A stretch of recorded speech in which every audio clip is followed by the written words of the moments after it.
আমি মারা যাওয়ার 2 মাসের মাথায় কোনো উপায় না পেয়ে 4 বছরের ছোট্ট মেয়েটাকে নিয়ে ছোট ভাইয়ের বাসায় এসে উঠেছিলাম। সেদিন বুঝতে না পারলেও আন্দাজ করতে পেরেছি যে আমার এই আগমনে আমার ছোট ভাই আর তার বউ দুজনের কেউ খুশি হতে পারেনি।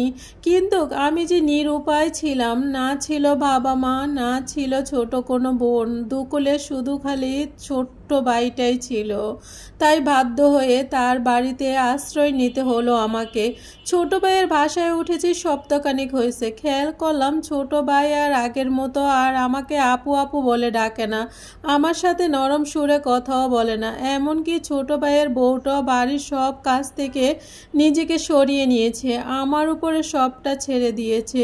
বুঝতে পারলাম নিজের আপন ছোট ভাই হলো আমার এভাবে তার বাড়িতে আসার সে মোটেও খুশি হতে পারেনি। কিন্তু সব কিছু বুঝতে পারলো চুপচাপ বাড়ির সব কাজ এক হাতে সামলিয়ে মেয়েটাকে নিয়ে ঘরের এক কোণে পড়ে থাকতাম। কারণ আমার যে আর যাবার কোনো জায়গা ছিল না। এই ছোট্ট মেয়েটাকে নিয়ে কোথায় যাব আমি? তাই মুখ বুজে ছোট ভাইয়ের বাসায় পড়ে রইলাম। একদিন রাতে থালা বাসন ধোয়া শেষ করে নিজের রুমে আসতেছিলাম, হঠাৎ ছোট ভাইয়ের রুম থেকে কিছু কথা শুনতে পাইলাম। বুঝতে পারলাম যে আমাকে নিয়ে তারা কথা বলতেছে। জানি আড়াল থেকে কারো কথা শোনা ঠিক না, কিন্তু অবাধ্য মন তো বুঝলো না।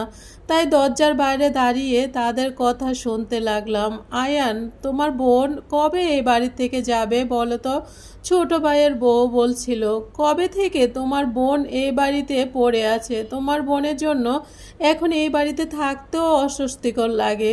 তোমার বোনের কারণে এখন আর আমার বাবা মা এই বাড়িতে এসে থাকতে পারছে না। একবার ভাবো তো, আমার বাবার বাড়ির সবাই জানলে মনে মনে কি ভাববে? ছোট ভাই বলছে আস্তে কথা বলো, আপু শুনতে পাবে। আমারও কি ভালো লাগে বললো?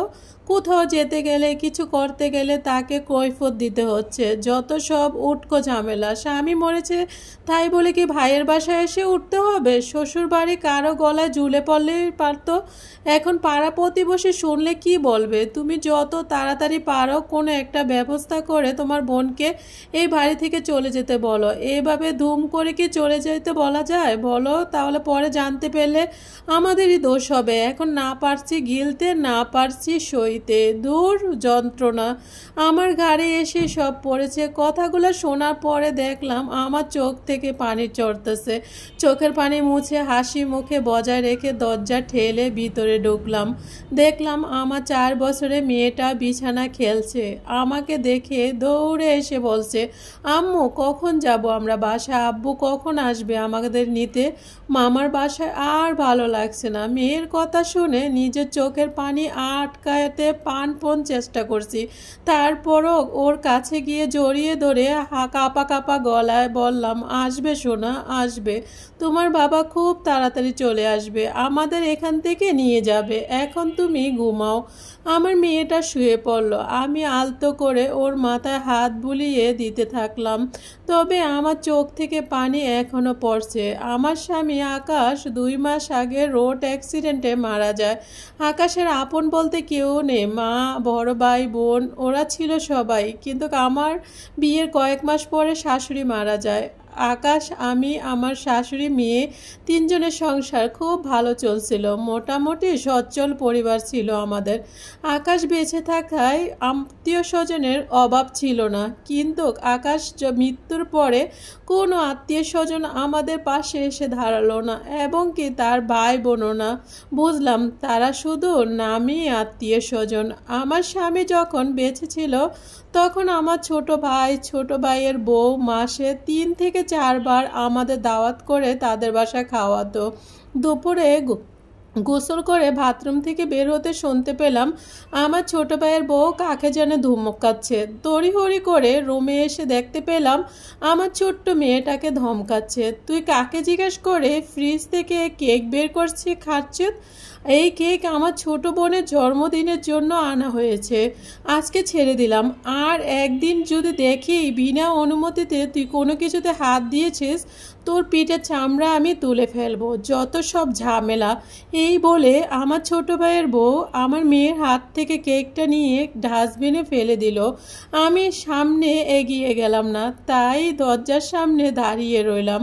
ও চাইলেই কিন্তু কেকটা আমার মেয়েটাকে দিতে পারত, কিন্তু সেটা না করে কেকটা ডাস্টবিনে ফেলে দিল।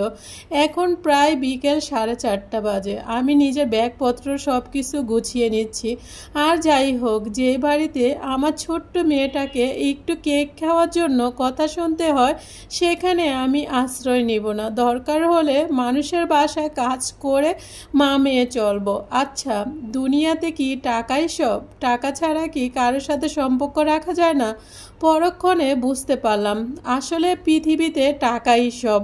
যাদের স্বামী এখনও জীবিত আছে তারা স্বামীকে মূল্য দিতে শিখুন, কারণ স্বামী অবর্তমানে আপনার কোনো আত্মীয় স্বজন আপনার পাশে এসে দাঁড়াবে না। আজকের গল্পটি আমার এক পরিচিত আপুর জীবন থেকে নেওয়া হয়েছে। গল্পটি যদি ভালো লাগে অবশ্যই বেশি বেশি করে শেয়ার করে দিবেন। আর সবাই ভালো থাকবেন। আজকের মতো এই পর্যন্ত কি, সবাই ভালো থাকবেন। আল্লাহ হাফেজ।